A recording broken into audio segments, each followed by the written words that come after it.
For today's sketch, Eloise and Catherine purchased the Amityville Horror House.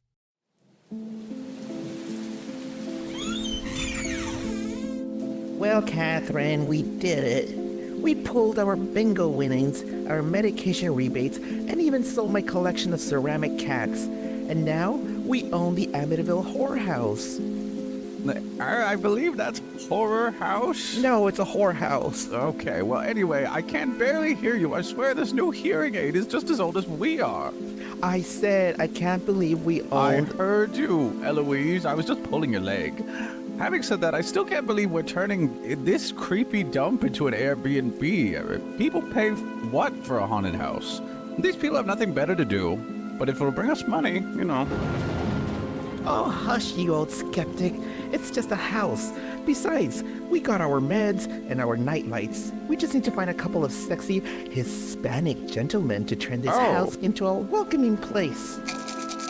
I'm on my third anti-anxiety pill tonight. I don't know if we'll get this house up and running by the annual country picnic, and that'll draw folks from all walks of life. You better believe I'm ready for some ghostly shenanigans, because that's what they'll be expecting.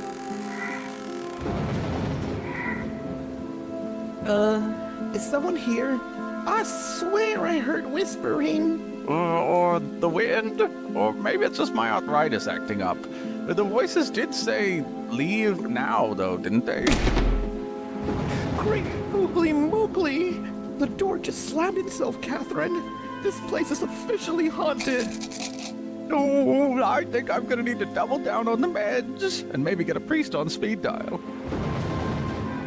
You know what?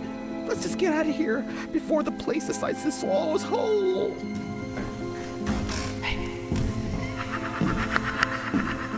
I'm not sticking around to be possessed, thank you very much. And I'm not about to lose my deposit because some demon doesn't like our decorating choices.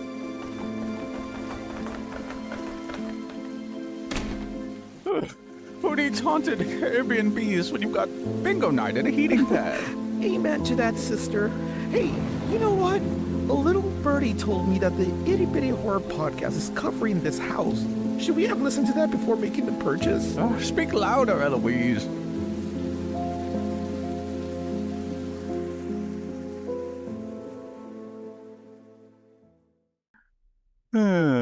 Yeah, Tim. Are you tired of our skits? Do you think our listeners are tired of our skits? Our sketches, our bits? Our little bits, yeah. I think they're writing in all of their emails saying, please retire the sketches. It's our least favorite part of the show. We just want to be informed and then go home.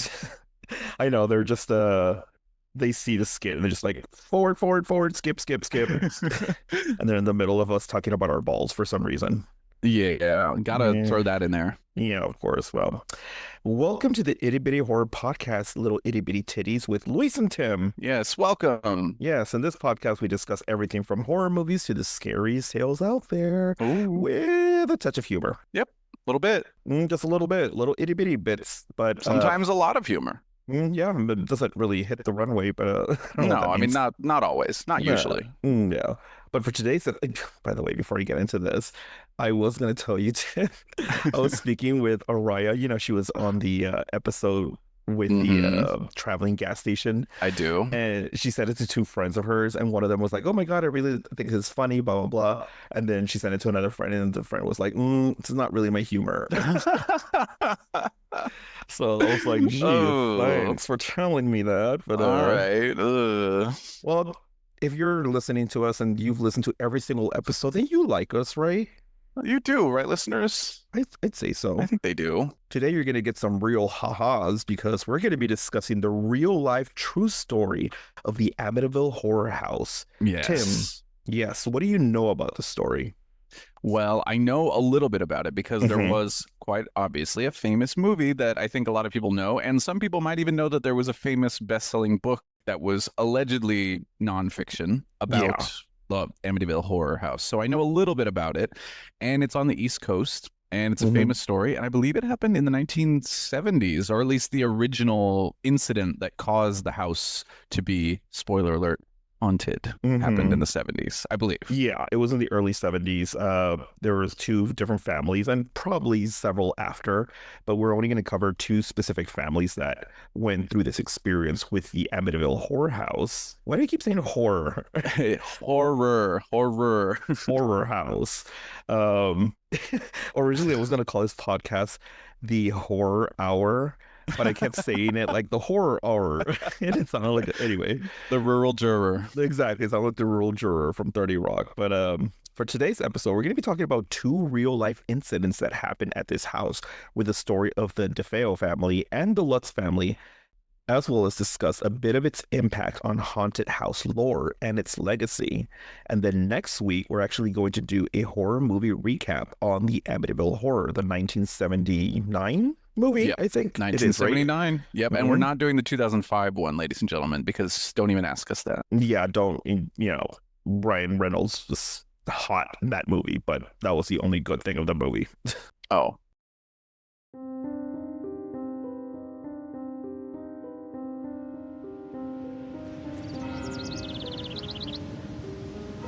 Ocean Avenue in Amityville, Long Island. It was the kind of neighborhood where people left their doors unlocked, where fathers gave neighbors rights to work, and Sunday mornings smelled like fresh bagels and incense. In the early 1970s, the DeFeos, Ronald Sr., Louise, and their 5 children moved from Brooklyn into a stately Dutch colonial. 5 bedrooms, white exterior, green shutters, a large front yard graced by a fountain of St. Joseph, cradling baby Jesus.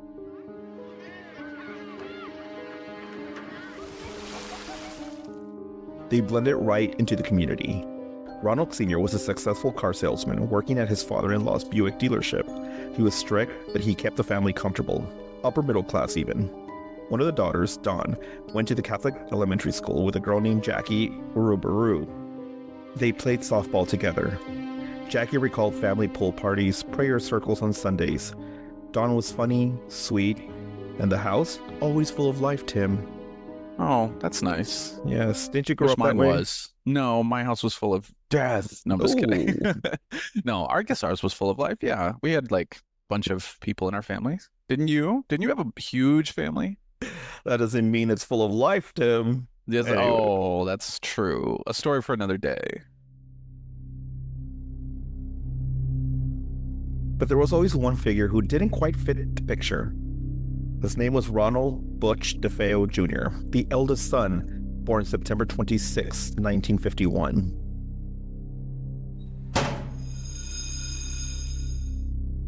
At school, Butch was bullied, overweight, brooding, angry. His classmates taunted him mercilessly. At home, it was worse. Ronald Sr., tall, aggressive, and devout, was a domineering force, and Butch, he was often the target of his father's rage. Investigative journalist Rick Osuna, who later wrote The Night the DeFeos Died, described Ron Sr. as brutal. He would lash out verbally and physically, then kneel before the St. Joseph statue in the front yard and pray for forgiveness. I think it was like a lot of like religious people who are like hypocrites, not religious people who actually follow like the Bible or anything, but like Right. who are Yeah. very hypocrites, and they're like, they treat servers wrong, like where they yell at them after they had just come from church asking for forgiveness and think it gets washed away. Yeah, it's true. It's such a classic thing, right? Like you go and then you do the bad thing and then you say, "Oh, don't worry, I'm forgiven." It's like, well, you're forgiven if you try to stop and don't want to be like that. But that's Spoken from Pastor Smith right here. He gives us the real lowdown on how to really get forgiveness cleansed away. right. Yes, That's right. Father Tim is what I meant to say. That's my name.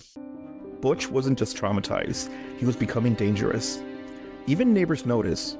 Uruburu remembered him as the black sheep, said he had the vibe of someone lurking, someone who made your skin crawl.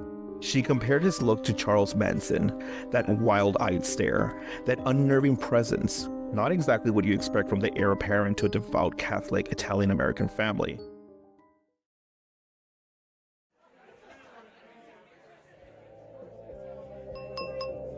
By his late teens, Butch was drinking heavily, using LSD and heroin, and had been kicked out of the school for violent outbursts. He brought bar stragglers back to his parents' house after last call, turned their sanctuary into a party pad, and still, they kept rewarding him. A $14,000 speedboat, a new car, a plush job at the dealership with no real responsibilities. His father even gave him a weekly allowance, whether he showed up to work or not. Oh man. Did he even have a quota at work to like sell cars? No, I mean, did they say his father owned this, or am I making that up? Oh yeah. So he just like wandered in sometimes. It's like, hey, everybody. It sounds like somebody from work. Won't mention his name because I don't want to out him, but he would just like lollygag at 12 in the afternoon. I'm like, weren't you supposed to be here at 8 a.m.? Anyway, just kidding. Oh, Just kidding. oh no. I'm obviously bleeping that. All of it, Tim, wasted on guns, booze, and more drugs. He started threatening people. Once he aimed a rifle at a friend on a hunting trip, then acted like it never happened. Sounds like Dick Cheney. I was gonna say it sounds like Dick Cheney. Another time, he pointed a 12-gauge shotgun at his own father during a family argument, pulled the trigger, but the gun misfired. But before he said that, he said, "Back the fuck up, daddy." Daddy. Or face my wrath. No one was seriously hurt, but it was a warning shot in more ways than one.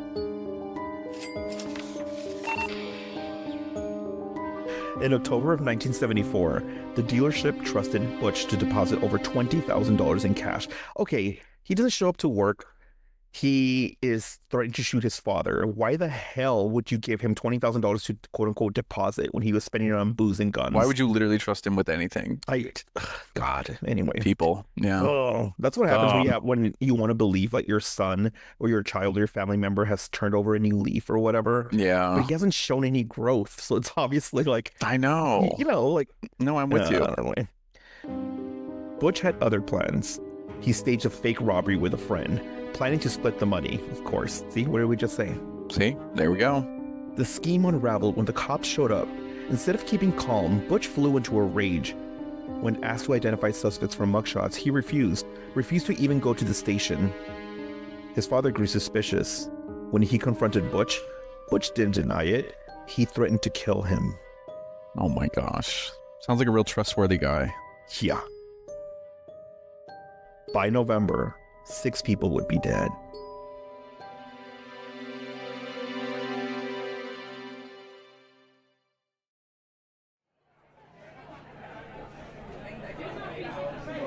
It was just after 6:30 on November 13th, 1974, when the front door of Henry's Bar in Amityville slammed open. A 23-year-old man, disheveled and pale, stumbled in, his voice frantic, cracking, "You gotta help me! I think my mother and father are shot! No!"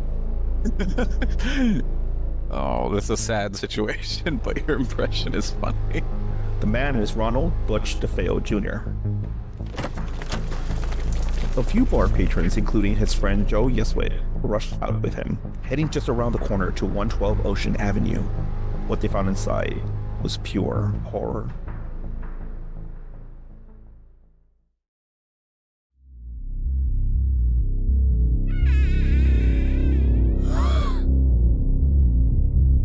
Inside the house, Ronald's parents were dead, shot, lying still in their bed. Joe immediately called the Amityville Police Department. 911, what's your emergency? When officers arrived and swept through the house, the nightmare deepened.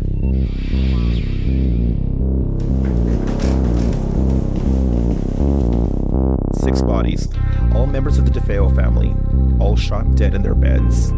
The victims were Ronald Sr., aged 43, Louise DeFeo, aged 43, and their children, Dawn, 18, Allison, 13, Mark, 12, and the youngest, John, just 9 years old, Tim. That's sad. Don't mock that. I'm not mocking it. I'm telling you. But you're going, just 9 years old, Tim. Well, so you know, because you're not paying attention. You're scratching your balls right now. They always come up in every episode.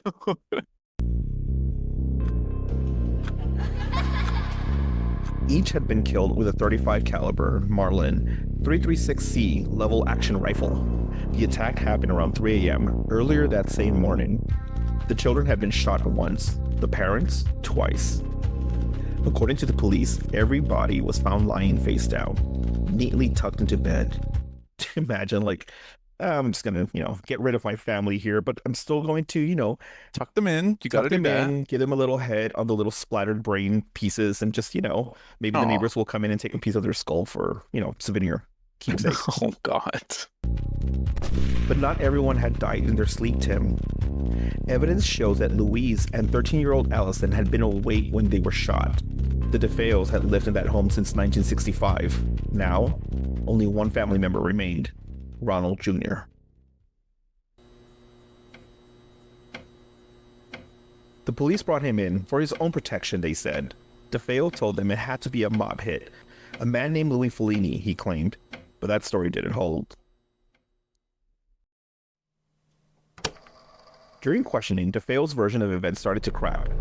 There were too many inconsistencies, and by the next day, he broke. Once it started, I just couldn't stop. It went so fast. DeFeo confessed to killing his entire family. He admitted to showering afterwards, changing into fresh clothes, and dumping the murder weapon, the bloody clothes, and spent cartridges, then heading to work, like nothing had happened.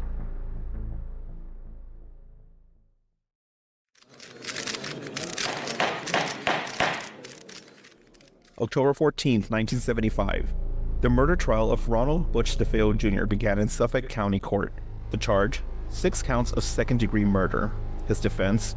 Insanity. DeFeo claimed he didn't remember pulling the trigger, said he blacked out, said the voices told him to do it. His psychiatrist backed him up, suggesting DeFeo was severely mentally disturbed. But the prosecution's expert, he wasn't buying it. Yes, DeFeo had used heroin and LSD, but he wasn't insane. He was angry. He was violent. And he knew exactly what he was doing. Well, was he on LSD at the time? I mean, that's an interesting, little thing that I'm just wondering. I guess they kind of knew his history already. Yeah. And they just said, look, you deal with a lot of anger. You have a lot of anger, obviously. Right. Like, you shot at your dad, and I don't know if they obviously found that had out. a history. Yeah. You had a history. You stole money, and you still didn't get in trouble. It's like, dude, you do heroin and LSD as well. Like, come on, you're not insane. We know exactly. Yeah. You knew exactly what you were doing. Yeah, that's fair.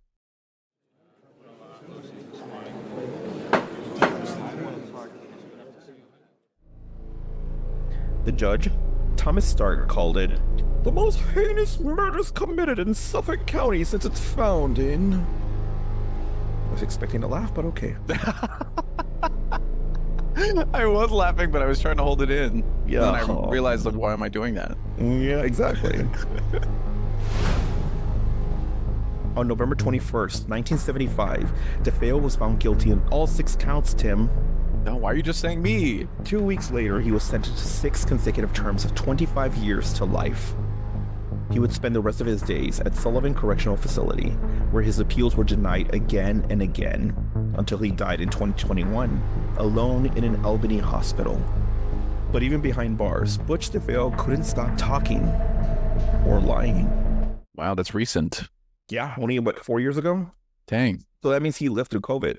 Or maybe he died of COVID. Oh, you never know, I guess. Wow. It's weird. I didn't even hear about any of this in the news, but I guess he's not that famous of a name compared to Charles Manson or something.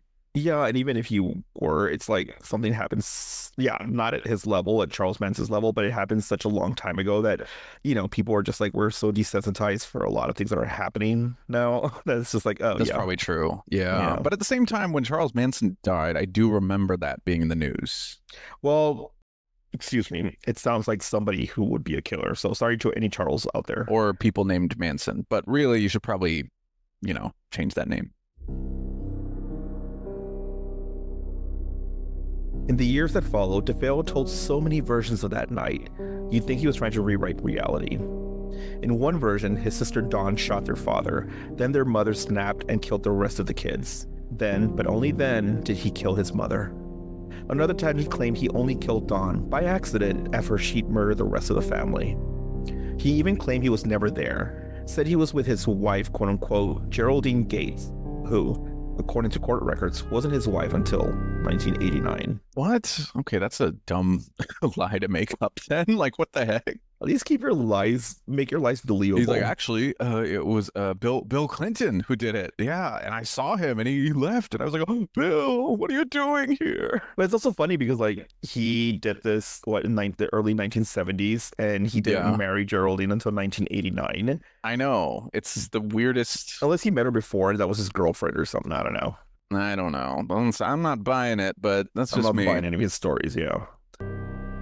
And the man she supposedly had as a witness, Richard Ramondo, didn't exist. The courts confirmed it. Every version was a lie. I like that name, Richard Ramondo, though, or Ramondo. I'm gonna change my name to Razor Ramon. Razor Ramon. What? That's not one of the names here. No, but that's the name of a wrestler. So you're just letting me and all of our listeners know that that's what you're changing your name to. Yeah, exactly. Wow, Welcome to the okay, Itty Bitty good. Horror Podcast with Razor Ramon and Tim, This is Razor Ramon, everyone. reporting live on set of anyway.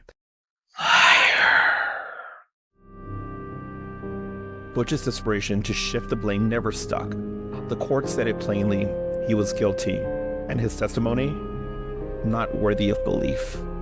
Yet one thing remained untouched by the courts, Tim, unchanged, waiting, and that was the house, 112 Ocean Avenue. The DeFeo family home, a white Dutch colonial with its distinct quarter moon windows, stood quiet for just over a year after the murders, until a new family moved in.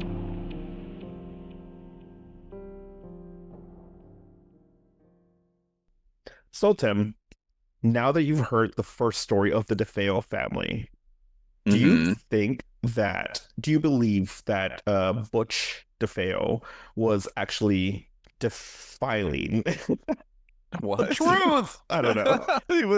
Do I think he was defiling the truth? I don't know what to say. What do you think Whoa, of what Butch? good questions on this program. You're a What- real Barbara Walters. Are you a lesbian? Did you kill? Do you know that? Have you seen that? Where do meme? you keep all your money? Oh, wait, Exactly. what was it again? Yeah. Yeah, do you see where have you seen that meme of Barbara Walters where like somebody creates like all these questions Yeah, it's it's like a compilation of all of her invasive questions she's asked people over the years. yeah, it's like as you're going to bed and you're thinking about it, it's like, are you a lesbian? Are you a bitch? Are you a diva? Anyway, I Tim, know she asked Mariah Carey that. That's probably why you're mentioning that one. yeah, what do you think of Butch and the Sundance? What do you Very think of funny. what do you think of Butch being a little twerp here? Yeah, Butch does sound like more than a little twerp. Yeah. Yeah, I mean, it sounds very, I mean, especially because he admitted to doing it, and then all of a sudden his story changed a million times, but like it was all lies and very obvious lies. So yeah, Mhm. I feel like it's actually fairly cut and dry. Like he was kind of an insane guy, probably exacerbated by his acid use. I don't know. I mean, I'm assuming Yeah. if you're insane and then you drop acid a bunch, it's probably not helping. It's not gonna help. Yeah. Yeah. Not to say it's bad for, normal, well, not normal. I shouldn't say normal.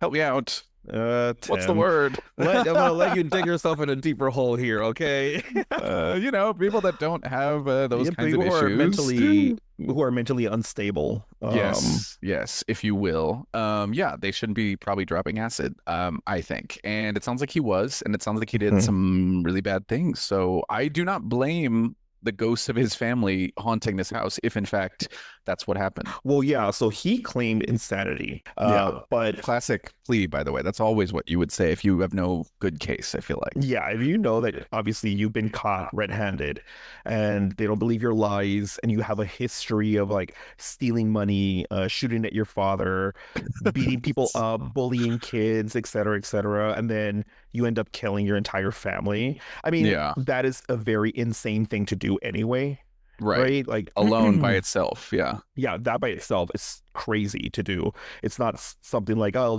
I went back home and I saw my family there and I decided to tie their shoelaces together and then run away, or it's not something simple, because that's problematic too for other That is reasons. problematic. That you could trip everyone. You can trip everybody, they wouldn't realize.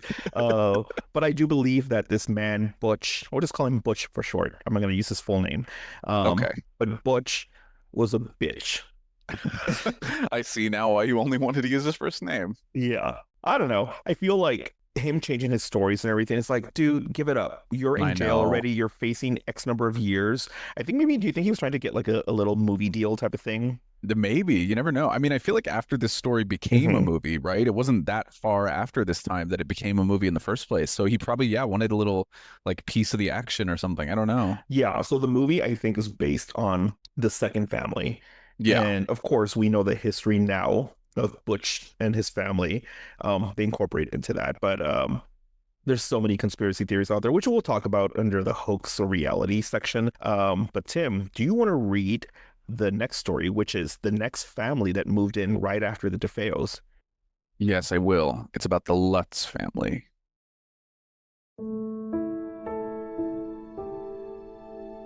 It was supposed to be the start of a dream. In December 1975, just over a year after the DeFeo murders, George and Kathy Lutz stepped into what they hoped would be their dream home, 112 Ocean Avenue, a 5-bedroom Dutch colonial on Long Island, complete with pool, boathouse, and canal access, all for $80,000. But this house held a horrific past. In November 1974, Ronald DeFeo Jr. had used a .35 caliber Marlin level action rifle to murder his parents and 4 siblings in their beds. Despite that knowledge, the Lutz family, George, Kathy, their 3 children, Daniel, Christopher, and Melissa, and their dog Harry, moved in and lasted just 28 days before fleeing, leaving everything behind. Still, the Lutzes moved in, with Kathy's 3 children from a previous marriage, and tried to make the house a home. As a precaution, George invited a Catholic priest to bless the house. But during the blessing, something struck back.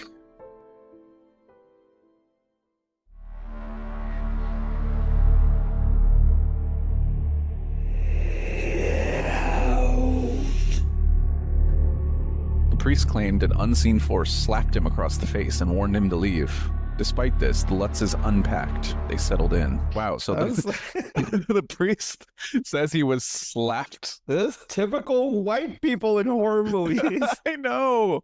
What's wrong with us? Yeah, the white priest. The priest was like, "Hey, FYI, motherfuckers, I tried to bless this house, and some demon thing entity slapped me across the face, and somebody yelled, 'Get out!' And the family's like, Just letting you know. Well, That could be anything. That could be the pipes. yeah. Hey, Tiffany, go unpack the box of dildos for your mom and put him in her Oh room. my God, Louis. Like dildo, give it to her." But it's also like, dude, like the warning signs are right there. The priest, know. the one you invited to come in to Yeah, bless first the of all, house. I know. If you invite a priest to bless your house, which you know something bad happened in, why then would you turn around and after the priest says, actually, when I blessed it, This is what happened. something literally slapped me in the face, and you say, well, I don't really believe in you anyway, so go away. You're on my property, asshole. Get out. Yeah, because I mean, first of all, if you are inviting a priest anyway, that probably means you really believe in their, abilities. Or you may be superstitious and you're just like, look, I'm just going to do Right. this to calm my wife's nerves. And then the priest says this and he doesn't even tell the wife, like, hey, FYI, he said this. He's just like, oh, hey, girly wifey of mine, go make some pancakes for me. And she's like, okay. Yeah, I'm going to go talk to the priest. And then this happens. And I don't know. I just feel like you brought this on They did. yourself. Sorry, Lutzes.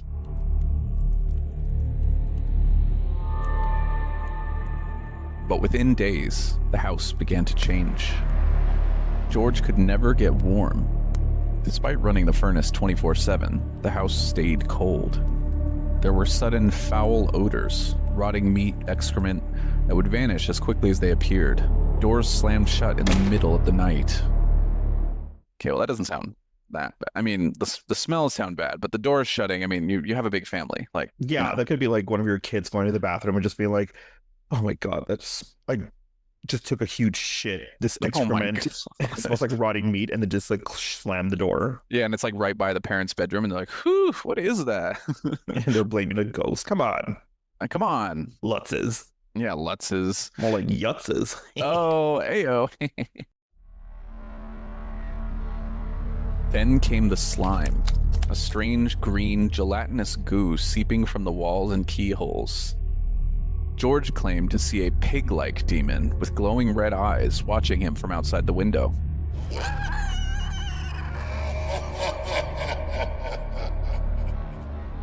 Kathy began to change. Her face transformed, wrinkled, aged, distorted. Each night, George would jolt awake at exactly 3:15 a.m., the precise time the DeFeo murders occurred. And one night, he claimed to hear the children's beds slamming up and down on the floor above, as if possessed. He couldn't move. He was paralyzed. The next morning, the Lutz family fled the house and never returned. They left everything behind. Furniture, clothes, food still in the fridge, all of it. When asked why, George Lutz simply said, "I try not to think about it. Something terrible would have happened if we stayed."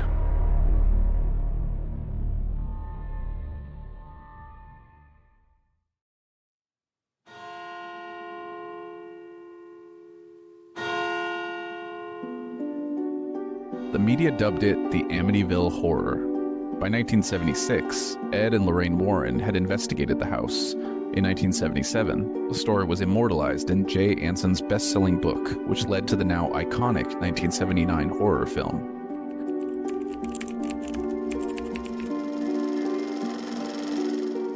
But controversy followed. Ronald DeFeo's former attorney claimed that he and George Lutz concocted the entire story over bottles of wine to profit off the murders. Yet the Lutzes claimed that their story was true for the rest of their lives and passed polygraph tests to back it up.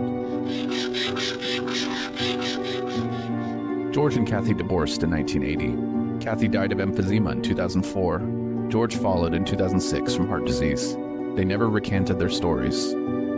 As for the children, most stayed silent. But in 2013, Daniel Lutz appeared in a documentary, My Amityville Horror, insisting that the events were real, though he claimed his stepfather's abuse may have played a role in the trauma they experienced. Skeptics argue it was all a hoax. Others believe the family stumbled into something they couldn't understand. Whatever the truth may be, the story of 112 Ocean Avenue has become one of America's most infamous hauntings.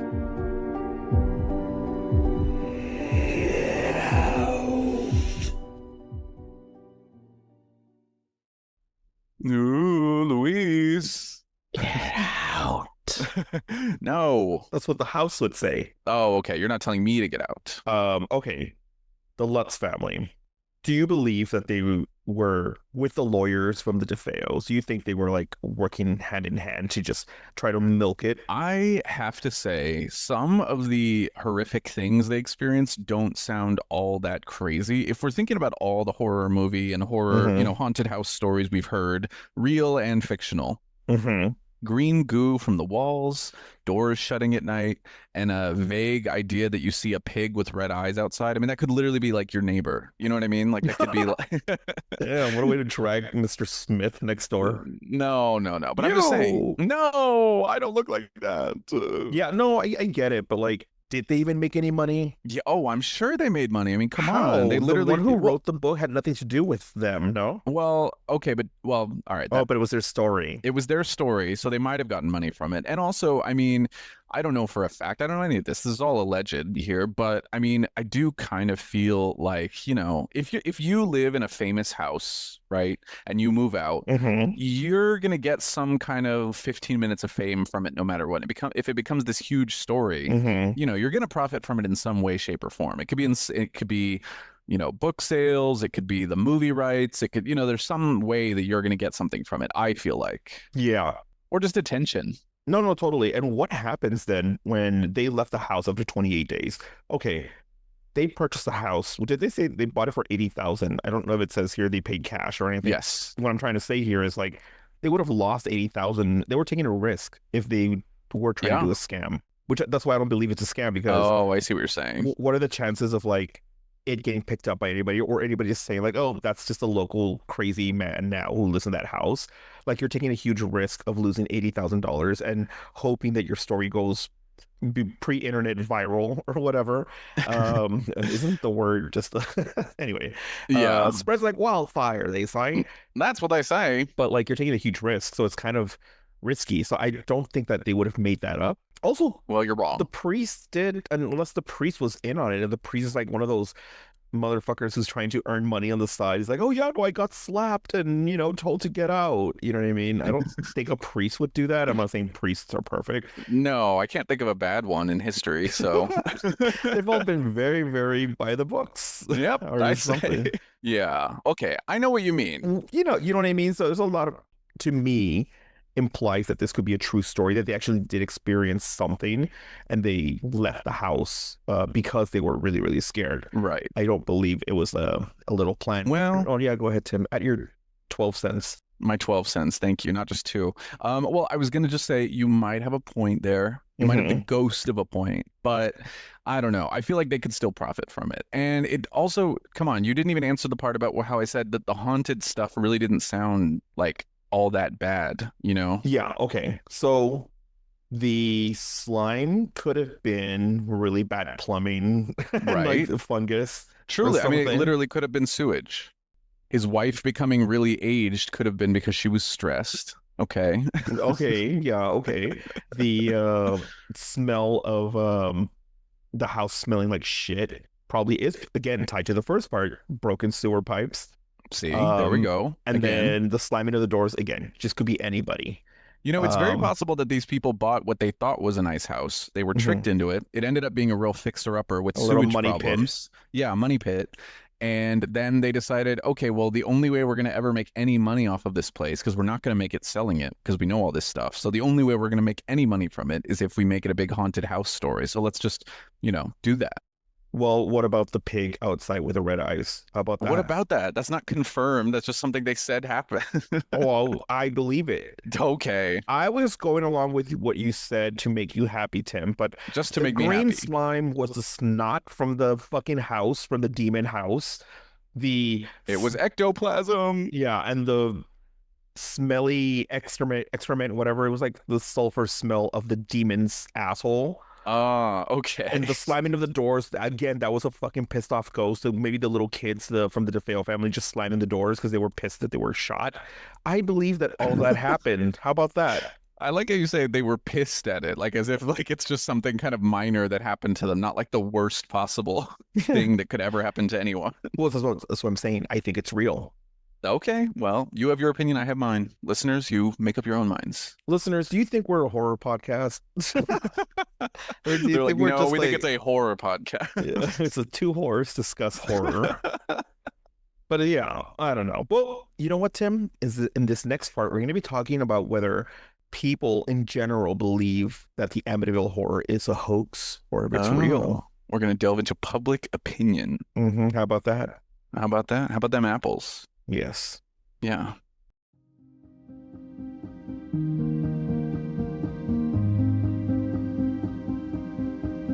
Though George and Kathy Lutz left 112 Ocean Avenue behind, the house and their story never left them. As mentioned earlier, Kathy died of emphysema in 2004. George died 2 years later. By then, the legend of the Amityville horror had spread far beyond Long Island. They had divorced in the late 80s, but even after parting ways, both remained steadfast in their claims what happened in that house was real. That's the thing. If they were married and they got divorced, whether it was amicable or not, one of them is eventually going to give in and be like, okay, we made that shit up, but they kept it. And there's no benefit. What if they both came up with a story and hence they never can reveal to anyone that they made it up because it's like, you both look bad if you reveal it. Do you all, listeners, do you believe Tim is just being a little weasel? A little weasel? A little weasel trying to poke holes in the story? Well, write in and say that you think dear that. Itty Bitty Horror, we believe Tim is poking holes, like cheese holes, but anyway. Like a mouse in a piece of Swiss cheese. Yeah, but not everyone was convinced, Tim. Shortly after the story made headlines, paranormal investigator Stephen Kaplan offered to investigate. But after tensions arose, especially when Kaplan vowed to expose any fraud, relations soured. Kaplan and his wife would later publish The Amityville Horror Conspiracy, a book critical of the Lutzes and their claims. Aha, okay. There we go, That's Mr. just one Kaplan. opinion. Well, let me finish. How about that? All right, fine. Meanwhile, others took the haunting seriously. On the night of March 6, 1976, famed demonologist Ed and Lorraine Warren entered the house with a camera crew. Aha! See how you like it. All right. One photo snapped during the visit showed a boy with glowing eyes peering from the shadows of the stairs, a photo that wouldn't surface publicly until 1979. Oh, come on. Also, investigating was parapsychologist Hans Holzer, who supported the theory that the house was plagued by dark, malevolent forces. Holzer, the Warrens, and others pointed to the house's violent past as a spiritual trigger. Okay, well, I don't know what the accreditation system is for a parapsychologist, but I'd like to know. I'd like to find those numbers. Well, our listeners are very well versed because they study a lot of cool, weird fields. Like some of them are morgue workers. Some of them are malevolent parapsychologists. Malevolent means evil, Luis. I know. You don't think I know that, sweetie? I'm sorry. All right, my bad. Some of them are spiritualists, psychics. Okay, that's true. We have a whole host of interesting itty bitties out there. That's true. Titties. No. Today, George Lutz's legacy is tangled in controversy, Tim. He trademarked the Amityville horror in 2002 and accused filmmakers of exploiting his story, especially the 2005 remake, which he claimed used his name without permission and embellished events for box office appeal. Oh, notice he wanted his name to have permission. Because why would he want that? Because then he would get a little money with it. Yeah, well, as for the house, it still stands, Tim, but with renovations and a changed address to deter thrill seekers. The infamous eye-like quarter-round windows are now gone. Locals avoid discussing the events. Even the Amityville Historical Society refuses to acknowledge what happened at 112 Ocean Avenue. Honestly, why would you? Like, I would easily, if I were like in charge of the Historical Society, I'd be like, hell yeah, this happened here. Y'all want to come take a look at it from outside? Well, I mean, what else? I mean, how many other famous historic events happening in Suffolk County? I mean, I just don't, unless there's some huge event that I'm completely not knowing, and people from Suffolk County now are going to be like, hey, we hung witches. I'm like, I thought that was in Salem. They're like, well, guess what? We did it here too. We did it too off the books and unpublicized, but we want to let you know now. Last year. Oh, 500 years later. Exactly. But okay, if I lived in Amityville. If you lived in Amityville, actually, I'm asking you, wouldn't you want to go there and just like stand outside of the house and just look? Like a creep? Well, not like a creep, I wouldn't say, but yeah, I mean, I think it would be an interesting thing to like see the house. No, not lurk, not to do anything nefarious or anything, but yeah, I mean, as a tourist, I feel like you're always interested in like haunted houses and things like that. So yeah, I mean, it'd be interesting. But if they don't have those little quarter round eye windows, then I feel like how am I even gonna spot it? I mean, the address is 112 Ocean Avenue, and I know they say they changed it, but I Googled it. It's the exact same house. They just changed the windows. Isn't that funny? That means someone owns that house now, right? Yeah, that's what I was about to ask you. Like, do you think somebody owns the house, or do you think it's owned by like the city or something? No. I mean, well, first of all, if they're not acknowledging it, then I feel like they probably don't own it. I feel like it probably is still like a private residence. You have to be really out there. Yeah. Okay, you know what? I'm going to save it for later because I think I have a question for you later. But anyway. All right, save it up. It's okay.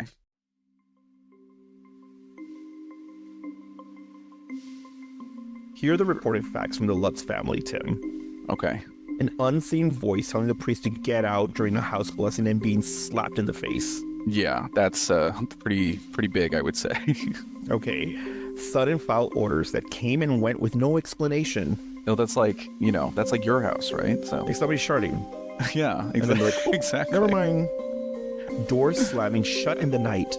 Literally, you have a family. When does that not happen in a large family home? Just saying. Okay, fine. George felt perpetually cold no matter how much the heat was turned up. So that's, I know so many people like that.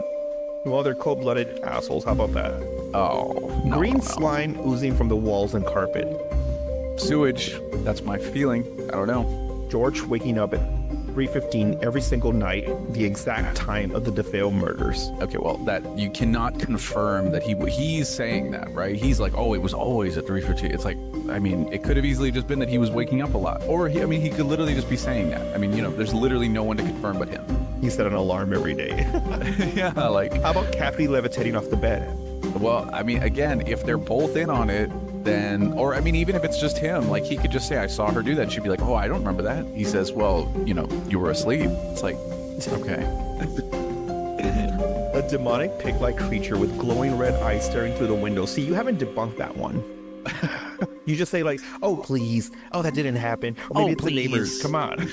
A demonic pig-like creature with glowing red eyes staring through the windows. All right. Well, I have nothing to say other than, I mean, people think they see a lot of things. Well, there was a farm next door, and one of the pigs had cataracts. It's a pig with cataracts. The pig had cataracts. Or the pig had cataracts and very little sleep that night. How about the beds shaking violently? Well, I don't want to comment on that one. Mysterious cold spots and unseen forces pinning them down. Yeah, I mean, I guess no comment on that one either, because how can I mean, how can anyone debunk that? Like, oh, something shook our bed. Like, okay. I think you're just poking holes. Yeah, well, I am.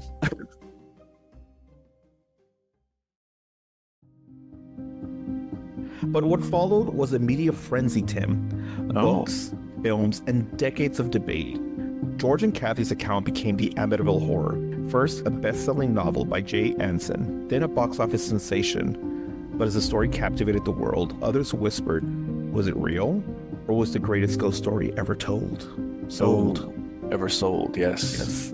Whether it was a true haunting or a crafted tale of terror, the legacy of the Lutz family continues to haunt pop culture. And maybe, just maybe, the house on Ocean Avenue is there for the taking.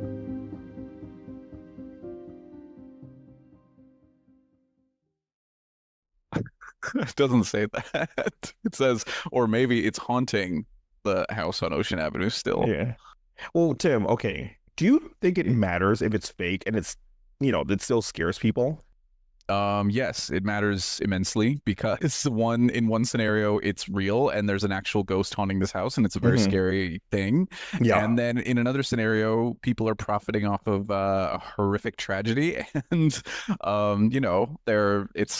it's exploiting people's fears. So but the story has endured for like what now? 50 plus years? Decades, yeah. Well, I know because they made it into a movie. Yeah.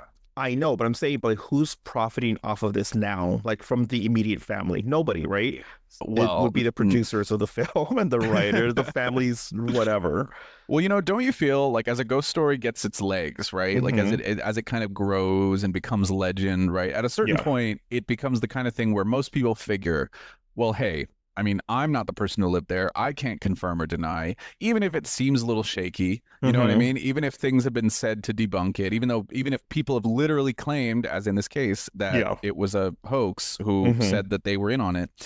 Even if all that happens, I feel like after a few decades and after it's become a part of pop culture, most people figure, well, hey, it's a fun story. Maybe it's true. Who knows? I kind of believe it, mostly because I'm really suggestible and I like scary things. Yeah. You know what I mean? I don't know. That's kind of my feeling about it. So, and then it becomes less bad to be believing in it because, you're just the people following the story, Yeah, no, I agree with me. See where you're coming. I can tell what you're saying. No.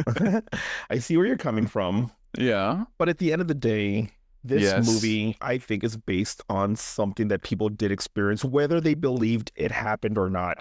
You know really? What I mean? Like, let's say, for example, they say, like, okay, maybe the house isn't really haunted, right? Or demonic. Sorry, I just muted myself to clear my throat. Okay.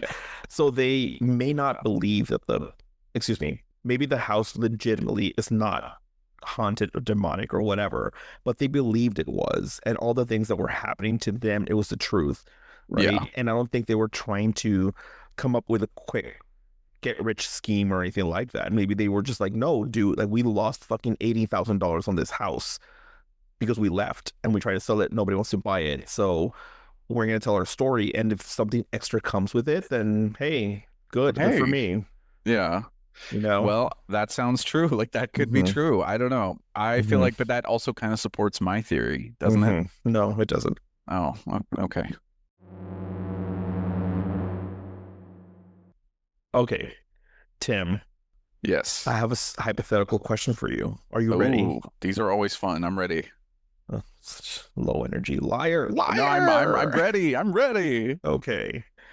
Tim, imagine this. Okay. Your partner surprises you with a house in upstate New York. Says it was a great deal, but won't share much else. When you arrive, you notice the infamous quarter-round windows. He says, no refunds, and you have to stay. At 3:15 a.m., you wake up to a weird noise, and your partner is at the foot of the bed. Eyes pitch black, mouth wide open, just staring. What do you do?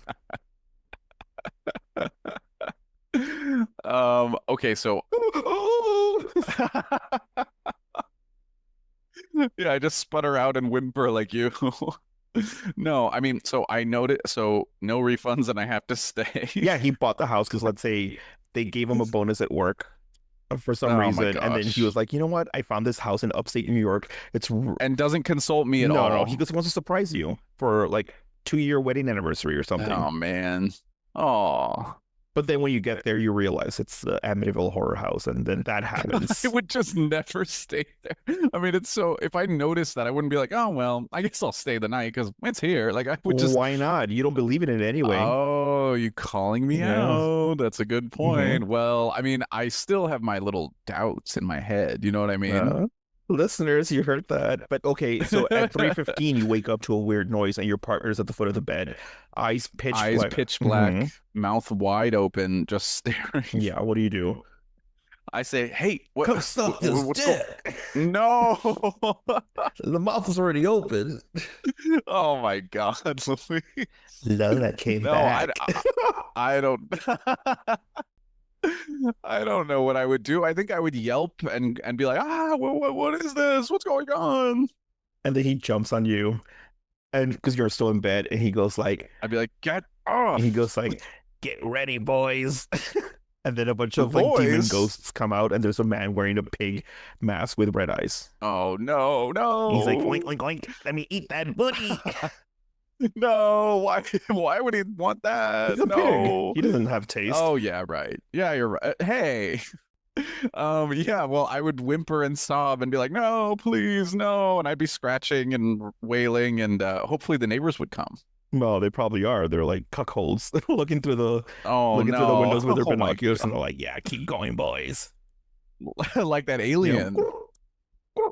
That that perverted alien you always bring back. It's my turn to sleep in that bed. It's my turn now. So, Tim, what are your overall thoughts of the Amityville horror? You've heard the story of the DeFeo family, where Butch went out and caused a rampage with his family. You heard of the Lutz family, where you don't believe they experienced real horror, and they actually just wanted to make a quick buck. And then you heard some different Maybe. opinions on like why it's fake, because they say like, oh, this is going to be debunked by this parapsychologist or whatnot. And then you have the Ed and Lorraine saying like, nope, this is actually true. So you heard from both points of view a little bit. What are your overall thoughts of today's episode? Yeah, I would say my overall thoughts on today's episode, I think it's a good episode. That's what I'll say Well, to I mean, that. the content of the episode, Tim. Yes, I know. No, I guess I will just say that I feel like it could be true, as always, but I feel like there's enough reasonable doubt in this scenario that the Lutz's story is true about this house that I feel like I'm a little skeptical. And also, to be honest, a lot of the horrific things don't sound that horrific. They just don't. Oh, and if it happens to you, would you not be freaked out? Okay, yes, if those things legitimately happened to me and I wasn't making them up, And yes, how do you I know would be they're freaked not out. making it up though? So like what if I you just say, have my you feelings. tell your story, and then I tell you like, oh, Tim, please, you were probably, and I would just like gaslight you, or just like constantly play devil's advocate with everything that you're saying. Wouldn't you be annoyed and be like, dude, what the fuck? Like, believe me. And maybe that's what they're Believe doing. me, I'm about to do $1 million book deal. Then maybe I wouldn't believe you then, right? You may have a point. You may have a point. Well, we've come to the end of the episode. What a good one. This was a solid A+, I say. Yeah, so what advice would you give to our listeners if they ever want to go visit the 112 Ocean Avenue in Amityville, New York? I would say they should take the Hampton Jitney, because then they can go to the beach after that, and that would be fun. Okay, well, What would you tell them? no, I'm asking you. Well, why can't I'm turning the tables on you. You need to give a good answer, Tim. Oh, I'm going to okay, report you to the podcast reviewer Oh website. no, they're the worst. Okay, fine. You want my answer? Yes. Here's my answer. Yes. I would tell them that they should go see it and they should try to get a sense of it. And if the owners invite them in and allow them to go inside and test it out, hey, maybe you know, Test I mean, what if the out? ghost is there, it's still there, right? Yeah. So yeah, Or do ghosts leave? Do ghosts expire? they do. After a while, Oh, they're just like, okay. okay, well, nobody believes me anymore. I guess I'll leave. And they Wait, but everyone believes it. It's the perfect scenario No, for that ghost. The people like Tim don't believe me, and they kick a can down the road. It's like, I guess I'll go home. Go back to hell. And they put their hands in their pockets and they're and like, kind "Aw, of shuffle shucks." along. Yeah. It's a very little sad ghost. Yeah. And then one of the ghosts sees you outside, like looking there with binoculars and, Yeah. you know, scratching your chin and be like, I wonder if this is real. Hmm. And the ghost goes like, take a load of this guy. Get a load of this guy. Get a load of this clown. If you enjoyed today's episode, then feel free to leave us a 5-star review wherever you listen to your favorite podcasts. If you would like for us to cover a specific story or topic, then email us at ittybittyhorror@gmail.com. You can also follow us on all social media under Itty Bitty Horror.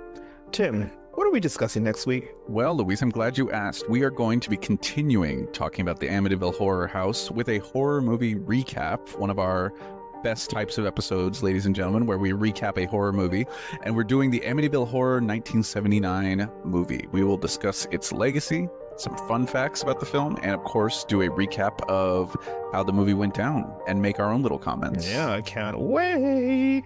I haven't seen that movie in a hot minute, so I do need to rewatch Me it. neither. So, listeners, if you are listening to this and you have enough time, tell us where we can watch it. I'll probably find it before, but still. Yeah, and don't just say Amazon Prime, you can rent it, because you know what? They just raised their prices, and I'm unhappy about that. Yeah, no, if it's on Tubi, let us know. I mean, I can look it up right now and see if it's on Or Shudder. Oh, yeah, or Shudder. Yeah, you're right. It probably is on Shudder.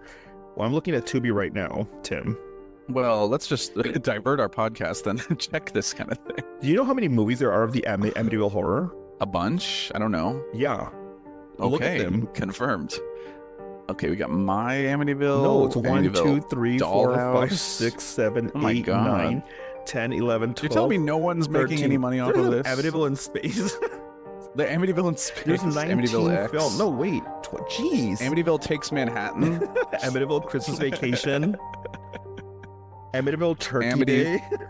Amityville's Dead, the final Amity. Amityville Bigfoot. Are you serious? Okay, well, you know what's funny? They have all of these, but they don't even have the actual movie.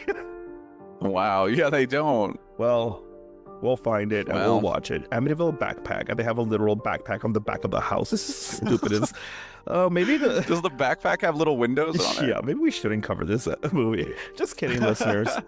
So, thanks once again, and remember, even the smallest chills linger can linger long after the stories end. and